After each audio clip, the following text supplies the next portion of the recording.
संघ के संपादक संजीव कुमार दास, संपादक अरुण कुमार बाड़े, कोषाध्यक्ष मोतीलाल साहू और संघ के मुख्य प्रबंधन समिति के सदस्यों के साथ एक प्रेस कॉन्फ्रेंस का आयोजन किया गया। इसमें 12 वर्षों तक उपेक्षित रहे तथा सरकारी नियुक्तियां मिलने के बावजूद अपने कार्य से संतुष्ट नहीं थे, इसलिए वे न्यूनतम मजदूरी से भी कम पर काम कर रहे थे और अधिक मजदूरी के लिए राज्य सरकार से शिकायत भी कर रहे थे। बहुत दिन सरकार को दाबी पत्र दे सरकार भी आमको किसी प्रतिश्रुति देते आम जो दरमा वृद्धि गुड़ा कम बर्तमान आमर 13 वर्ष होगा समस्त कम कर बर्तमान समस्त जो फिल कले मैंने अनफिट फिल कले सरकार आमको रेगुलर बहुत विलम्ब कर समस्ते मैंने फिल कले आज बाध्य आम 4 एप्रिल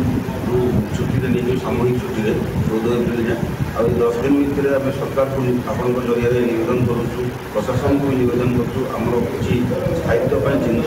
चिंता करूँ जदि किसी करेंगे आम चिंता करेंगे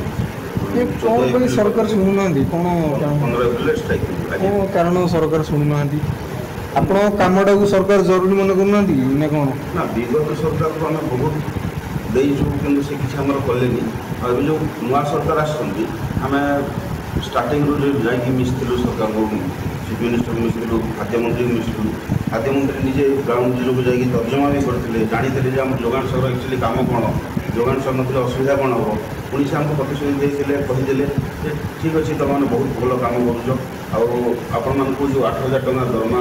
जहाँ भी मिलूँ बहुत कम हो कथा हूँ सरकार सहित प्रशासन को निर्देश करी बहुत शीघ्र आप परिश्रम मूल्यटा बढ़ कि एजा किसी आम बाध्य आम डिसीजन पूर्व सरकार को आप केते थर देखते पूर्व सरकार को देखते आज्ञा आम जो 24 वर्षर सरकार आम